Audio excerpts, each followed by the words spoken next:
नमस्कार, स्वागत है आपका हमारे खास कार्यक्रम में जिसका नाम है सेहत आपकी। बात करते हैं आपके सेहत की और आज आपकी सेहत पर बात करने के लिए हमारे साथ बेहद खास मेहमान जुड़े हैं। हमारे साथ हैं डॉक्टर घनश्याम कुमार वर्मा। डॉक्टर घनश्याम कुमार वर्मा यहाँ जो आईजीएमसी शिमला है, यहाँ पर जो स्किन डिपार्टमेंट है उसके एचओडी हैं। और जिस तरह से गर्मी का मौसम है और फिर बरसात आने वाली है, तो स्किन से संबंधित, त्वचा से संबंधित बहुत सारी बीमारियां होती हैं और उसके बारे में हम बात करेंगे। सर, इस बार तो गर्मी बहुत ज़्यादा है। बिल्कुल बिल्कुल। आप भी बदलाव महसूस कर रहे हैं? डेफिनेटली गर्मी है और सन बहुत ज्यादा शाइन कर रहा है। तो अगर हम इसी पर मैं आ रहा था। धूप से होने वाली बेनिफिट्स की बात करें तो बेनिफिट्स भी बहुत होते हैं धूप से, जिनमें कि एक तो है साइंटिफिकली अगर हम बोले तो विटामिन डी जो हमारी शरीर में बनता है वो धूप से बनता है और उससे हमारी बोन्स स्ट्रांग रहती है। अदरवाइज भी हमें एक एनर्जी मिलती है अगर विटामिन डी हमारे शरीर में उसका लेवल ज्यादा रहे। और दूसरा बेनिफिट जो सन रेज का होता है वो है मूड पे। जैसे आपने देखा होगा कोई डिप्रेशन का पेशेंट है या जिसको पूरी बॉडी थकान वाली लगती है, फटीक वाली लगती है, तो जब सन रेज अच्छी होती है तो उनका मूड अच्छा रहता है, उनके डिप्रेशन में इम्प्रूवमेंट आती है। और अगर देखा जाए बरसात हो या विंटर्स हो, जब फॉग ज्यादा हो तो वो डिप्रेशन और उनका मूड लो रहता है। तो ये बेनिफिशियल इफेक्ट्स है सन के। और अगर हम नेगेटिव्स की बात करें स्पेशली स्प्रिंग सीजन और समर सीजन में, हाँ। तो सन में बहुत तरह की सन से बहुत तरह की एलर्जी स्किन में देखने को मिलती है। तो दो तरह की एलर्जीज हम मेनली जो रूटीन में देखते हैं, एक फोटोटॉक्सिक स्किन एलर्जी होती है धूप से, एक होती है फोटो एलर्जी कॉन्टैक्ट डर्मेटाइटिस। जो फोटोटॉक्सिक एलर्जी है उसमें सनबर्न की तरह पेशेंट्स को छाले पड़ जाते हैं। जैसे कि अगर बहुत तेज धूप में पेशेंट कोई भी जाएगा और काफी सन की इंटेंसिटी होगी, जैसे दिन में अगर हम बात करें तो अल्ट्रावायलेट रेज की जो इंटेंसिटी वो मिड डे में ज्यादा रहती है। 10 बजे से 2 बजे तक बहुत ज्यादा होती है। तो उस वक्त अगर कोई जिनको सन की सेंसिटिविटी है वो बहुत धूप में जाते हैं तो सन बर्न हो सकता है, उसमें छाले पड़ सकते हैं, खारिश होती है, रेडनेस हो जाती है। तो वो सन बर्न या फोटोटॉक्सिक रिएक्शन भी उसको हम कह सकते हैं। और उसी तरह से अगर कुछ मेडिसिन होती हैं जो कि लोगों में फोटोटॉक्सिसिटी करती है, जैसे कि अगर हम बात करें सफेद दाग की, विटलाइगो की, तो उसमें हम एक मेडिसिन देते हैं जिसको हम सोरेलिन कहते हैं। पैचेज व्हाइट पैचेज होते हैं, उस पे लगाने के लिए भी देते हैं और खाने के लिए भी देते हैं, सोरेलिन बोलते हैं हम उसको। तो उसमें हम पेशेंट को दवाई अगर खाने की दें तो 2 घंटे के बाद धूप में जाने के लिए कहते हैं। और उसका एक स्पेसिफिक टाइम होता है, 3 से 4 मिनट हम पेशेंट्स को कहते हैं कि आप 3 से 4 मिनट ही धूप में जाएं, उसके बाद आप सन से बचें। तो अगर गलती से वो सन एक्सपोजर उनका ज्यादा हो जाए तो उसमें छाले पड़ जाते हैं, बर्न हो जाता है, जिसको हम फोटोटॉक्सिक रिएक्शन बोलते हैं। तो ये मेडिसिन से हो गया फोटोटॉक्सिक रिएक्शन। जहां तक फोटो एलर्जी की बात है, वो भी हमारे कुछ पेशेंट जैसे ब्लड प्रेशर के पेशेंट्स हैं जो कि ब्लड प्रेशर को कम करने वाली दवाइयां खा रहे हैं, जिनमें एम्लोटिपिन एक दवाई होती है। अच्छा। या थायजाइड्स होते हैं कुछ जो ब्लड प्रेशर को कम करते हैं, उससे भी सन की एलर्जी बहुत कॉमनली देखने को मिलती है। तो जो भी ब्लड प्रेशर के पेशेंट हैं उनको चाहिए कि वो अगर ये दवाइयां खा रहे हैं जिससे सन की एलर्जी बढ़ती है तो वो धूप में जाएं तो उस धूप से बचने का ध्यान रखें, सनस्क्रीन्स लगाएं, हैट्स लगाएं या छाता लेके चलें। तो इस तरह की सन की एलर्जी हमें आजकल देखने को ज्यादा मिलती है। इस पर थोड़ा सा और बात करेंगे, लेकिन एक अभी मेरे जहन में एक सवाल आ रहा है। बहुत सारे लोग ऐसे मिलते हैं कि वो जो कहते हैं, जो चश्मा लगा के चलते हैं, कोई छाता लेके चलते हैं, तेज गर्मी या धूप जब पड़ती है, कहते सर दर्द की शिकायत करते हैं। क्या ये भी स्किन से जुड़ा हुआ है या कोई और इसके कारण? ये सर दर्द जो है ये स्किन से जुड़ा नहीं है, तो वो तो हीट स्ट्रोक जिसको हम बोलते हैं, वही में वो अलग चीज होती है सर। उसमें वॉमिटिंग को मन कर सकता है, फीवर आ सकता है, गिडीनेस हो सकती है, चक्कर आ सकता है, इलेक्ट्रोलाइट इम्बैलेंस हो सकता है। तो वो अलग से है, वो स्किन से उसका तो लेना देना अभी नहीं रहता है। जैसे इस वक्त जो है शिमला में भी आप देखें तो गर्मी बहुत ज्यादा पड़ रही है। मैदानी इलाकों में तो बहुत ज्यादा है, और जो नीचे के इलाके, अगर जैसे जैसे हम नीचे जाएं वहां तो 45 पार हो रहा है टेम्परेचर। तो यहाँ भी किस तरह के पेशेंट अभी ज्यादा आपके पास आ रहे हैं और क्या शिकायतें हैं? लेकर? अगर हम सन एलर्जीज की बात करें तो उसमें एल्टीट्यूड का जैसे आपने पूछा वो असर आता है, बट अगर इंटेंसिटी ऑफ अल्ट्रावायलेट रेज की हम बात करें धूप में, वो जैसे जैसे हम हायर एल्टीट्यूड आप किन्नौर चले जाएंगे, लाहौल स्पीति चले जाएंगे, तो उसमें इंटेंसिटी ऑफ अल्ट्रावायलेट रेज ज्यादा होगी, वो तो वो डैमेज ज्यादा, साधारण भाषा में वो कहते हैं कि सीधी पड़ती है। हाँ जी, सीधी पड़ती है। सूरज और की क्योंकि किरणें, हाँ। वहाँ पे एनवायरनमेंट में कोई पोल्यूशन नहीं है, कोई डस्ट पार्टिकल्स नहीं है, आजकल बादल नहीं देखने को मिलेंगे, तो वो जो अल्ट्रावायलेट रेज है वो डायरेक्टली धरती पे आती हैं और उसमें कोई बीच में फिल्टर नहीं होता, तो ज्यादा डैमेज हाइट्स पे होती है अल्ट्रावायलेट। और दूसरा एक चीज और कही जाती है, जो हमारी पृथ्वी पे भूमध्य रेखा के पास है और एल्टीट्यूड हाई है, वहां पे सन डैमेज ज्यादा होती है। तो अगर हम गर्मी टेम्परेचर की बात करें तो वो अलग चीज है, बट जहां तक सन डैमेज की बात है वो हायर एल्टीट्यूड पे ज्यादा होता है। क्या करे पेशेंट इससे बचने के लिए? एक तो आपने बताया कि दवाइयां आप खाने को भी देते हैं, लगाने को भी देते हैं। दवाइयों की मैं एक चीज और टच करना चाहूंगा, जैसे हमने ब्लड प्रेशर की दवाइयों की तो बात करी, वो कॉमनली क्या होता है कि हम दर्द की दवाइयां खा रहे हैं, कुछ एनाल्जेसिक्स भी ऐसी होती हैं, पेन किलर्स भी ऐसी होती है जो धूप में हमें ज्यादा एलर्जी कॉज करती है। उसमें पेरोक्सिकैम है, आइबुप्रोफेन है, इस तरह की दवाइयां जो है ना, उससे ज्यादा सन एलर्जी हो सकती है। फिर कॉमन एंटीबायोटिक्स है, जैसे डॉक्सीसाइक्लिन है। अगर कोई पेशेंट डॉक्सीसाइक्लिन ले रहा है या सिप्रोफ्लॉक्सासिन ले रहा है और सन में ज्यादा जाएगा तो उसको सन से उसको एलर्जी हो सकती है। तो वो भी ये कॉमन सी दवाइयां हैं, पेशेंट्स को इन चीजों का पता होना चाहिए कि वो धूप में ना जाए या धूप से बचे। जहां तक आपने बचने की बात की, तो पहले हम प्रिवेंटिव पे बात करेंगे, ट्रीटमेंट की बाद में बात करेंगे। प्रिवेंशन में सबसे पहले तो आप एक शेड सीकिंग बिहेवियर होना चाहिए कि आपको जहां भी छाया मिले आप छाया की तरफ जाएं, और या फिर आप हैट यूज करें या अम्ब्रेला यूज करें। बेस्ट सन प्रोटेक्शन जो है ना, फिजिकल सन प्रोटेक्शन है, चाहे वो छाते के रूप में चाहे कपड़े के रूप में है, और ड्रेसेस भी जो है ना हमारे ऐसे हों जिसमें पूरी बॉडी हमारी कवर हो जाए ताकि सन रेज डायरेक्टली स्किन में ना पड़े। और फिर हम बात करते हैं सनस्क्रीन्स की। सनस्क्रीन्स डेफिनेटली हमारी स्किन को सन की डैमेज से बचाती हैं, पर इसके साथ एक मिथ भी जुड़ा है कि जैसे आपने सुना होगा कि हम हायर एसपीएफ की अगर सनस्क्रीन लगा दें, 50+ की सनस्क्रीन लगा दें तो हम ज्यादा प्रोटेक्टेड हैं, बट उसमें कई बार हम गलती भी कर बैठते हैं। हमें लगता है कि हमने सनस्क्रीन लगा ली, हम पूरी तरह से प्रोटेक्ट हो गए, और हम कई बार ओवर एक्सपोज कर जाते हैं। हम छाता भी नहीं यूज करते, हम सोचते हैं हमने सनस्क्रीन लगाया, हम धूप में मजे से घूमते हैं। और अगर हम अमाउंट की बात करें कि आइडियली हमें सनस्क्रीन कितना लगाना चाहिए, तो अगर फेस और नेक की मैं बात करूं, ऑलमोस्ट 1 टीस्पून आपको फेस और नेक के लिए चाहिए, जो कि प्रैक्टिकली कोई भी नहीं लगाता है। 2 मिलीग्राम पर सेंटीमीटर स्क्वायर हमें आइडियली लगाना चाहिए सनस्क्रीन। तो उतना प्रैक्टिकली हम लगाते नहीं। अगर हम सनस्क्रीन 50+ SPF का भी यूज कर रहे हैं, SPF mean sun protection factor, तो अगर हम उसका अमाउंट बहुत कम लगाएंगे तो उसका SPF आपका आधे से भी कम हो जाएगा, 25 या 10 तक हो जाएगा। तो हमें एक फॉल्स सेंस ऑफ सिक्योरिटी रहती है कि हमने सनस्क्रीन लगाया और हम सन में ज्यादा चले जाते हैं, जिससे कि ज्यादा डैमेज होती है। तो ये एक सनस्क्रीन का मिथ था। अच्छा, क्या इससे संबंधित, गर्मी से संबंधित, सन से एलर्जी से संबंधित स्किन में क्या कोई और बीमारी भी हो सकती है जिसको हम गंभीर भी कह सकते हैं, जिससे जरूरी है हमें बचना? गंभीर तो अभी नहीं कहूंगा मैं। और बीमारियां हम उसको ना पॉलीमॉर्फस लाइट इरप्शन, PMLE करके एक टर्म देते हैं हम साइंस में। उसमें क्या होता है कि फेस पे या जो रिलेटिवली कवर्ड एरिया, जैसे हमारी नेक है, 4 आर्म्स हैं, हाथ हैं, पाँव हैं, वहां पे जब हम धूप में ज्यादा जाते हैं तो कुछ लोगों में लाल निशान पड़ जाते हैं, उसमें खारिश होती है। कई लोगों को तो उसमें छाले जैसे भी पड़ जाते हैं। तो वो अलग अलग तरह के बच्चों में होते हैं, उनके कान पे आते हैं, उसको जुवेनाइल स्प्रिंग इरप्शंस बोलते हैं। और कई बच्चों को चिकन पॉक्स की तरह दाने पड़ जाते हैं फेस पे धूप की वजह से। उसको हम एक्टिनिक प्रोराइगो एक टर्म है, वो होते हैं, उनको बहुत ज़्यादा सन सेंसिटिविटी उन बच्चों को होती है। तो इस तरह के निशान देखने को मिलते हैं। और दवाइयों को तो हमने कवर कर ही दिया कि दवाइयों से क्या क्या नुकसान होते हैं।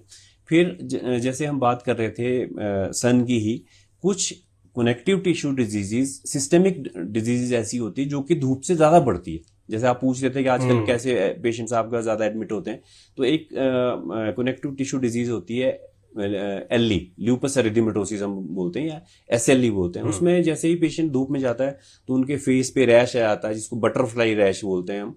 छाले पड़ जाते हैं, मुंह के अंदर छाले पड़ते हैं, रेडनेस बहुत ज़्यादा हो जाती है, फीवर हो जाता है, जॉइंट पेन्स हो जाती है, इंटरनल ऑर्गन चाहे हार्ट की बात करें, लंग्स की बात करें, किडनीज की बात करें, वो इन्वॉल्व हो जाती है और धूप से वो डिजीज प्रेसिपिटेट होती है। गांव के इलाकों में आजकल अगर हम सेब बागवानी की बात करें तो वहाँ, और अगर निचले इलाकों में बात करें जी। जो सब्जी उत्पादक जी वो जो किसान है, आजकल तो केमिकल का जी। इस्तेमाल होता है, फर्टिलाइजर का है, फिर आपका स्प्रेज होती हैं, इसके बारे में बताइए कि इससे ये टॉपिक आपने बहुत अच्छा चूज किया। इसमें बेसिकली जो इंसेक्टिसाइड पेस्टिसाइड हम यूज हाँ। करते हैं, सेब में करते हैं, बाकी फ्रूट्स में भी करते हैं, वेजिटेबल्स में भी करते हैं, उससे भी सन की एलर्जी देखने को मिलती है और अदरवाइज भी एलर्जी होती है। दूसरी दूसरी बीमारियां एलर्जी भी हैं। हो सकती है, उसको हम एयरबोर्न कॉन्टैक्ट डर्मेटाइटिस बोलते हैं, एबीसीडी। कॉमन अच्छा। टर्म में एबीसीडी बोलते हैं। उसमें क्या अच्छा। होता है कि जो हमारे शरीर के एक्सपोज पार्ट है, हाथ है, बाजू है, फेस है, अगर हम दवाई स्प्रे करने से पहले उसको मिला रहे हैं तो हम प्रिकॉशंस कई बार नहीं यूज करते हैं। ग्लव्स का यूज नहीं करेंगे, दवाई जहां जिसमें मिला रहे हैं उसी में हाथ डाल देंगे तो वो डायरेक्टली हमारे स्किन को जला सकती है, जिसको इरिटेंट कॉन्टैक्ट डर्मेटाइटिस बोलते हैं। फिर एलर्जी के रूप में अगर आप दूर भी खड़े हो पर आपको उस दवाई से सेंसिटिविटी है, एलर्जी है, तो चाहे आप अपने बगीचे में दूर भी खड़े हैं, स्प्रे कोई और कर रहा है, हाँ। तो वो हवा में हवा उसके से। वो आएंगे, दवाई आएगी और आपके शरीर पे वो सेटल हो जाएगी। स्पेशली बॉडी फोल्ड्स, चाहे वो आईलिड्स डर्मेटाइटिस के रूप में हो या बाजू में या टांगों में, घुटने के नीचे जो हमारी बॉडी फोल्ड्स होते हैं, वहां वो जाके वो मेडिसिन चिपक जाती है और वहां से एब्जॉर्ब होकर वो फिर एक तरह की एलर्जी कॉज करती है, जिसको हम एयरबोर्न कॉन्टैक्ट डर्मेटाइटिस कहते हैं। तो हमारा इस टॉपिक पे मेरा रिसर्च भी अच्छा। इसी टॉपिक पे था। अच्छा। तो ऑलमोस्ट 26% मेरी जो स्टडी थी उसमें 26% लोग ऐसे पाए गए जिनको इन पेस्टिसाइड, फंगिसाइड, इंसेक्टिसाइड से एलर्जी पाई गई। और उसमें कुछ चीजें ऐसी थी जो एंटी फंगल्स हम यूज करते हैं, सेब में भी यूज करते हैं, सब्जियों में यूज करते हैं, उनसे सन की एलर्जी भी देखने को मिली, जिसमें कैप्टान करके एक सॉल्ट होता है, हाँ। उससे सन की एलर्जी भी देखने को मिली है। और कुछ लोगों में तो जब हमने पैच टेस्ट किए, एलर्जी टेस्ट किए, तो उसमें मतलब बुल्लस रिएक्शन, मतलब छाले तक पड़ गए। अच्छा। हेक्साकोनाजोल करके एक सॉल्ट मुझे अभी भी याद है, तो उससे मतलब जल जाते हैं पेशेंट्स। तो हमारा ये एडवाइस रहती है अपने बागवानों को और जो कृषि का काम करते हैं, चाहे वो सब्जी का काम करते हैं, कि वो जब भी कोई दवाई स्प्रे करते हैं तो प्रिकॉशंस का ध्यान रखें, ग्लव्स यूज करें, गॉगल्स यूज करें, हैट यूज करें, कपड़े पूरी ऐसे पहने कि आपका कम से कम एरिया बॉडी का एक्सपोज्ड रहे। उसमें चेतावनी भी दी होती है, वो माननी बहुत जरूरी है, आप ये कह रहे हैं। जी। और इसमें जब आपने जो ये प्रश्न पूछा, कई बार हम पेशेंट्स को जब सस्पेक्ट करते हैं कि आपको किसी दवाई से एलर्जी हो रही, तो हम उनसे पूछते हैं कि आप स्प्रे तो नहीं करते? तो उनका आंसर होता है कि नहीं हम नहीं करते, हमारे जो लेबर वाले हैं या दूसरे लोग हैं वो करते हैं। तो हम उनको ये समझाते हैं कि आपने वहां जाना भी नहीं है, चाहे आप खुद फिजिकली नहीं टच कर रहे हो, बट एयर में आ रहा है तो आप उससे भी बचें। हाँ, जो लेबर है जो काम कर रहा है उसको सबसे पहले इसका ध्यान रखना चाहिए, उसको ध्यान रखना ही चाहिए। ये गंभीर भी हो सकता है क्योंकि बहुत सारी दवाइयां हैं, आप किसको क्या मालूम क्या हो रहा है। वैसे स्किन से रिलेटेड नहीं है, बट आपने देखा होगा कि जैसे पंजाब में पहले इंसेक्टिसाइड, पेस्टिसाइड बहुत यूज होते थे, तो कैंसर बहुत बढ़ गया था, ट्रेन चली थी। आजकल अब हिमाचल में भी, जैसे हम हिमाचल को पूरी कंट्री का एप्पल या बाकी फ्रूट्स बहुत ज्यादा हम उगाते हैं, स्प्रेज बहुत ज्यादा यूज कर रहे हैं, ऑर्गेनिक खेती बहुत कम कर रहे हैं, तो उससे जो हमारे इंटरनल ऑर्गन्स हैं उनके कैंसर के इंसिडेंस भी बढ़ रहा है। इसी ग्रामीण परिवेश की बात कर लेते हैं। हमारी महिलाएं घास काटती हैं, अब अभी तो गर्मी का मौसम है, अभी तुरंत कुछ दिनों बाद बरसात आ जाएगी। उसमें किस तरह की जो है दिक्कतें होती हैं ग्रामीण क्षेत्र में और शहरों में? ग्रामीण क्षेत्र की अगर हम बात करें तो एक कांग्रेस घास, जो जिसको हम पार्थिनियम कहते हैं, उस घास से वाइट कलर का फूल होता है, उसको कांग्रेस घास इसलिए कहते हैं कि एक तो उसके वाइट कलर के फ्लावर्स होते हैं। 60s में ये वीड हमारी कंट्री में आया था, ये गेहूं की एक शिपमेंट आई थी यूएस से, जो कि तब की यूएस कांग्रेस ने इंडिया के लिए सैंक्शन की थी। इंडिया के लिए सैंक्शन की थी, तो ये गेहूं के साथ ये वीट का बीज आ गया था और पूना में सबसे पहले 60s में ये घास उगा था, और 60s में ही पूना में इससे होने वाली एलर्जी के केसेस भी आने लगे थे, आयातित है। जी। और आप विश्वास नहीं करोगे कि इंडिया का सिर्फ सी शोर और हिमालयास बहुत हायर एल्टीट्यूड, वो बचे हैं। बाकी ये घास आपको कहीं भी सड़कों के किनारे, अच्छा। अगर मैं शिमला और शिमला के आसपास की बात करूं तो हमारा ये जो अर्की हाँ, वाला दिख एरिया जाता है, हाँ। इन जगह पे बहुत ज्यादा ये घास है और इससे बहुत ज्यादा एलर्जी होती है। और इसका जो अलर्जन है वो प्लांट के हर भाग में पाया जाता है, फूलों में भी होगा, पत्तियों में भी होगा, स्टेम में भी होगा। और अच्छा। जब इस घास को हम काटते हैं, हाथ से पकड़ते हैं, तो हाथ में हैंड एक्जिमा के रूप में एलर्जी करता है, फेस में एलर्जी करता है क्योंकि एक्सपोज पार्ट में एलर्जी करता है। फिर अगर कोई इसको जला दे तो उसके धुएं में भी इसके जो एलर्जन जाते हैं उससे भी एलर्जी होती है। तो इसको हम जलाने के लिए भी मना करते हैं, पेशेंट्स को ये समझाते हैं कि एक तो वो डायरेक्ट कांटेक्ट में ना रहें इस घास के, बाहर के काम वो ना करें, उनके फैमिली के और मेंबर करें जिनको सेंसिटिविटी नहीं है इस ग्रास से। और अगर आपने इस ग्रास को डिस्ट्रॉय करने की कोशिश करनी है तो उसमें ये कहा जाता है कि आप इस घास को, जिनको एलर्जी नहीं है वो खोद के इस घास को दबा दें, तो इट इज वेरी डिफिकल्ट। और कुछ हमारी बुक्स में तो ये भी लिखा है जो इन पेशेंट्स को इसकी एलर्जी हो रही है कि वो अपना लिविंग प्लेस चेंज करें, जो कि practically it is impossible, it is not possible, it is not possible. गाँव में कई बार देखा जाता है, हमारे पहाड़ में एक ऊपर हाइट में घर होता है, एक नीचे दोगरी होती है, तो दोगरी में जो क्योंकि लो हाइट में तो वहां तो घास वो होगा ही होगा, पर हाइट में अगर नहीं है तो वो वहां को शिफ्ट कर सकते हैं, but practically we can not say this. मतलब बुके में भी देखा तो उससे कैसे बचेगा? कई लोगों ने जैसे गुलाब का बुके देंगे, बीच में वो उसको और ब्यूटीफाई करने के लिए व्हाइट फूल जो है वो पार्थिनियम के लगा देंगे, जबकि उनको पता नहीं है कि इससे एलर्जी होती है। अच्छा। तो उससे भी बचना चाहिए। सभी को होती है एलर्जी या किसी की स्किन ऐसी सेंसिटिव होती है? जिन लोगों की स्किन सेंसिटिव है उन लोगों को ये एलर्जी देखने को मिलती है, बट ये एलर्जी बहुत लंबे टाइम चलती है, पेशेंट बहुत परेशान हो जाता है, पूरी स्किन उनकी डार्क हो जाती है, मोटी हो जाती है, अच्छा, खारिश बहुत ज्यादा होती है, मतलब काला पड़ जाता है चेहरा। But with passage of time, जैसे काफी सारी सालें होगी तो उनको ये धूप की एलर्जी में चेंज हो जाती है, फिर बॉडी में ज्यादा नहीं होगी पर जो सन एक्सपोज्ड एरिया उनमें ज्यादा होगी। बहुत सारे मैंने ऐसे लोग देखे हैं जिनको छोटी सी, हम कहते हैं कि कोई उनको जो है कोई फोड़ा या फुंसी हो जाती है, उसको अगर आप खुरचेंगे फिर वो फैल जाती है, वो क्या है सर? कई बार पूरे शरीर में हो जाती है। इसमें अगर हम आजकल के सीजन की बात करें तो जैसे हम पहले भी डिस्कस कर रहे थे कि कीट पतंगों से भी आजकल एलर्जी देखने को मिलती है। अच्छा। जिसमें कि आप सडनली रात को कहीं फंक्शन है, कोई मैरिज है या कोई और फंक्शन है आउटडोर्स में, तो एक छोटा सा बिटल होता है, उसको हम एसिड फ्लाई भी कहते हैं। अच्छा। वो अगर हमारे शरीर पे बैठ जाए और गलती से हम उसको रब कर ले या उसको मसल दें शरीर पे, चमड़ी पे, तो हमारे शरीर में पहले तो फुंसी सी आएगी, फिर वो जलन सी हो जाएगी और फिर वो आसपास के एरिया में भी फैल जाता है और उसको किसिंग से अल्सर बन जाते हैं, उसको पीटर्स डर्मेटाइटिस बोलते हैं। हालांकि वो जो कीट है वो काटता नहीं है। अच्छा, हम कहते हैं जनरल की काट दिया। नहीं, काटा नहीं होता सर उसने। अच्छा, वो उसकी बॉडी में एसिड्स होते हैं, अगर वो आप उसको रप्चर कर दोगे उसकी बॉडी को, मतलब उसको आप क्रश कर दोगे तो उसकी बॉडी से जो एसिड्स निकलते हैं उससे वो डैमेज होती है। ये किस तरह का होता है ये कीट? ये छोटा सा कीड़ा होता है, ब्राउन कलर का होता है, बहुत ही छोटा होता है, मतलब बड़ी मुश्किल से दिखता है। बट हम सडनली अगर उसको जैसे गर्दन पे बैठा है तो इस तरह से हाथ अगर हमने फेर लिया तो वहां से जलन शुरू हो जाएगी और जला हुआ जैसा निशान पड़ जाएगा। तो क्या हमारी त्वचा को जो है स्वस्थ रखने के लिए ब्यूटी प्रोडक्ट्स पर उनकी बात करते हैं, बहुत ढेरों चल रहे हैं, खासकर अगर महिलाओं की हम बात करें, महिलाओं को आप क्या कहना चाहेंगे? सर, ये भी एक तरह की मार्केट में एक ऐसा ऐसा होड़ हो जाती है कि पहले आपको वाइट स्किन चाहने के लिए बहुत सारे प्रोडक्ट्स लॉन्च हो जाएंगे, फिर आजकल जैसे देखा जाता है, कोई भी पेशेंट हमारे पास आता है तो वो कहते हैं कि हम सर ये सीरम्स ऑलरेडी यूज कर रहे हैं। हम पूछते हैं कि कहाँ से किया, कहाँ से आपने देखा, तो कोई गूगल पे बोलेगा, कोई टीवी से बोलेगा या एड्स में देख के बोलेगा। तो ये नहीं करना चाहिए। बेसिकली अगर आपकी स्किन में कोई एलर्जी है या पिगमेंटेशन है या डार्क स्किन हो रही है तो आप अपने जो कंसर्न नजदीक में डॉक्टर से डर्मेटोलॉजिस्ट है डर्मेटोलॉजिस्ट हैं वो उनको दिखाएं, जो टीवी उनको पे दिखाएं। इंटरनेट पे जो विज्ञापन जी चल रहा है उस पे ना जाए, जी आप अपने डॉक्टर से जी पूछे जी। मुझे क्या यूज करना उसमें चाहिए। मैं आप कह एक चीज और कहना चाहूंगा, मार्केट में कई बार कुछ कॉकटेल्स होती हैं जिसमें कि फंगल, एंटी फंगल भी होगी, स्टेरॉयड भी होगा, एंटीबायोटिक्स भी होंगी, जो कि एक डर्मेटोलॉजिस्ट यूजुअली नहीं लिखता है।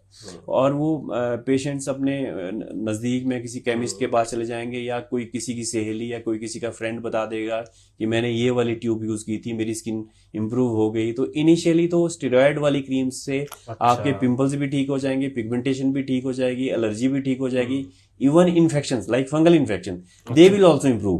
बट लेटर ऑन अगर हम स्टेरॉयड को 2 हफ्ते या 3 हफ्ते से ज्यादा अप्लाई करें तो उसके साइड इफेक्ट्स आना शुरू हो जाते हैं। फिर उसको ट्रीट करना हमारे लिए बहुत मुश्किल हो जाता है। ये पेशेंट के लिए तो फ्रस्ट्रेटिंग होता ही होता है, डॉक्टर के लिए भी बहुत फ्रस्ट्रेटिंग होता है कि उसका पेशेंट को वो पेशेंट को इमीडिएट रिलीफ नहीं दे पाता है, क्योंकि हमें फिर नॉन स्टेरॉयडल मेडिकेशन यूज करनी पड़ती है जिसकी कॉस्ट भी ज्यादा होती है। तो मतलब आपको जी भ्रांतियों में ना जाए, आप अपने डॉक्टर को कंसल्ट अगर आपको कोई स्किन का इशू है तो आपको नजदीक में जो भी स्किन स्पेशलिस्ट है उसको दिखाएं और जो वो कहते हैं वो फॉलो करें।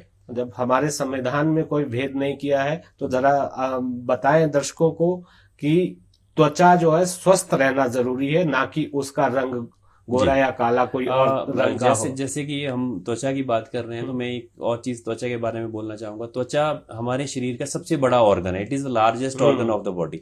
और त्वचा को बोला हमारे शरीर के बाकी अंगों का दर्पण बताया जाता है कि अगर आपको आपके शरीर में कोई अंदर से कोई बीमारी भी चल रही है, जैसे हम पहले बात कर रहे थे SLE की, जो कि वैसे मेनली उसमें स्किन के अंदर के ऑर्गन्स डैमेज होते हैं, बट अगर सन एक्सपोजर ज्यादा हो जाए तो चेहरे पे भी निशान पड़ते तो हमें एक डायग्नोसिस मिल जाता है कि इंटरनल बीमारी चल रही है। इसी तरह से कुछ कैंसर्स होते हैं, उनकी कुटेनियस मैनिफेस्टेशंस होती हैं। इसी तरह से कई इन्फेक्शन होते हैं, जैसे HIV का इन्फेक्शन है, उसमें भी बहुत सारे स्किन में इन्फेक्शन हो जाते हैं, स्किन पे कैंसर हो सकते हैं और स्किन डैमेज हो सकती है। तो हमें इंटरनल ऑर्गन्स में कोई बीमारी चल रही है उसके भी स्किन पे प्रभाव दिखता है, और दर्पण आपको दर्पण की तरह स्किन को हम देख सकते हैं। तो बहुत ख्याल रखना जरूरी है। अगर हमें स्किन पे कोई भी तकलीफ हो रही है तो हम कंसर्न स्पेशलिस्ट को दिखाएं, rather than consulting your friend और your chemist. We should not do like that. विज्ञापनों पे ना जाए। विज्ञापन पे ना जाए। डॉक्टर साहब बहुत शुक्रिया, आपने समय दिया, बहुत बहुत धन्यवाद हमारे खास कार्यक्रम में आने के लिए। धन्यवाद, थैंक यू। आज के लिए फिलहाल इतना ही। मुझे और मेरी टीम को दीजिए इजाजत, फिर आपसे होगी मुलाकात। नमस्कार।